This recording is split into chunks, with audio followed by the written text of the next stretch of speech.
Je suis M. Ibrahima Sako, le premier vice-président de l'EPCOM et le directeur général des entreprises sur service.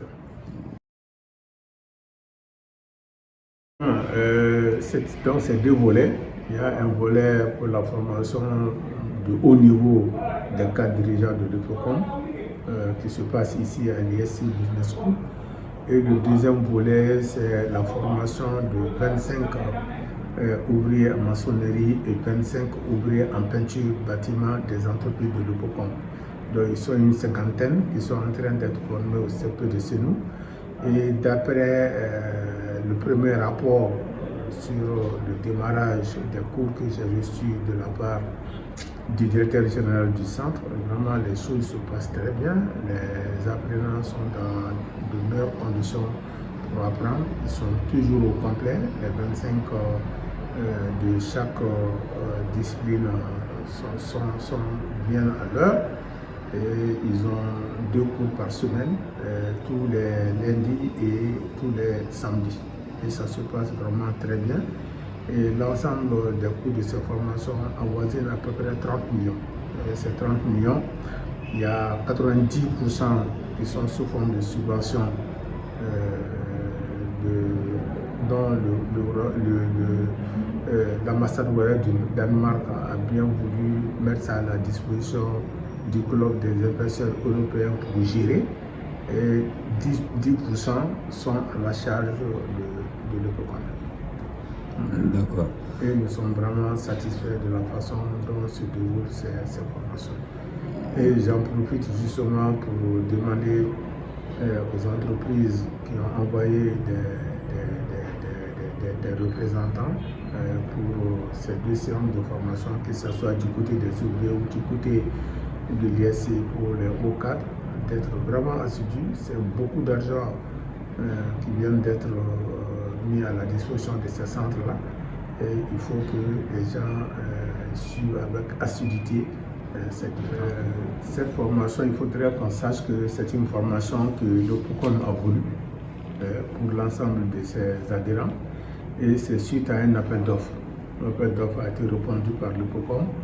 Et sur plusieurs dossiers, plus d'une centaine, l'EPCOM a eu la chance de faire partie des 20 entreprises qui ont été retenues pour cette subvention de formation. Alors, nous avons 4 modules qui sont actuellement au programme. Le marketing digital, et ensuite ça va être la comptabilité fiscalité, le management de la qualité et puis la gestion des ressources humaines. Donc aujourd'hui, nous sommes à la 2e séance du marketing digital. Et j'avoue que je ne connaissais même pas ce terme-là de marketing digital quand je commençais ces cours. Et aujourd'hui, je sais ce que ça veut dire un marketing digital. Je sais quelle est son importance pour une entreprise. Et ce sont des notions qui sont incontournables pour mieux gérer une entreprise. Une entreprise ne se gère pas avec le béton armé ou les câbles électriques ou les tuyaux d'assainissement. C'est vraiment des notions de gestion et des notions de vendre le produit que nous faisons qui font vraiment marcher l'entreprise. Et je suis vraiment très content de la façon dont les cours se déroulent. La formatrice ou la facilitateur vraiment est à niveau et vraiment ça se poursuit. Donc à tous ces partenaires, l'ambassade rurale du Danemark pour avoir bien voulu percevoir le sens de la formation des ressources humaines de qualité, pas n'importe quelle formation. Le titre même, c'est la formation professionnelle liée aux besoins du secteur privé. Vraiment, c'est une très très bonne initiative que nous saluons à juste valeur, parce qu'il ne sert à rien de former des jeunes de notre pays pour des spécialités pour lesquelles ils n'auront jamais d'emploi. Ça ne sert absolument à rien. Donc il faut former des gens dont le marché a besoin. Il y a 100 000 jeunes qui sont déversés sur le marché de l'emploi chaque année au Mali. Donc la seule alternative pour embaucher ces jeunes, c'est la formation professionnelle. Il n'y a pas d'autre alternative. Il faut que chaque Malien, quelle que soit ta formation initiale, sache utiliser ses 10 doigts pour faire quelque chose. Si on ne vient pas sur ça, on ne pourra jamais vaincre le manque d'emploi dans ce pays. Et qui dit manque d'emploi aussi rime avec l'insécurité. La meilleure façon de lutter contre l'insécurité, c'est de donner de l'emploi à tous ces jeunes, de leur donner de l'espoir. Donc, de telles initiatives de l'ambassade du Danemark est à saluer. Et nous saluons aussi le CIEM, le Club des investisseurs européens, qui est le gestionnaire de ce fonds. Et aussi des mots de remerciement et d'encouragement à l'Institut supérieur de commerce ISC Business School ici à la CIDOMI, et aussi au centre de formation professionnelle de CENI, qui n'ont ménagé aucun effort pour la réussite de ces séances de formation. Donc, à l'OPECOM surtout, c'est de continuer à mettre l'effort et l'accent sur ces genres de renforcement de capacité. On en a vraiment besoin si on veut que notre secteur soit un secteur visible, soit un secteur professionnel. Il nous faut de tout le temps songer au renforcement des capacités de nos adhérents.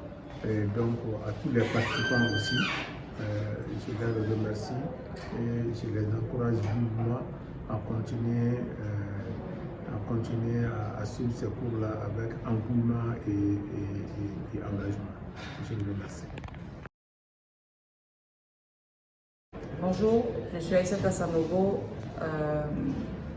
formatrice au niveau de l'ISC de Bamako. Et j'ai le plaisir, l'honneur de former les membres de l'OPECOM sur les questions de marketing.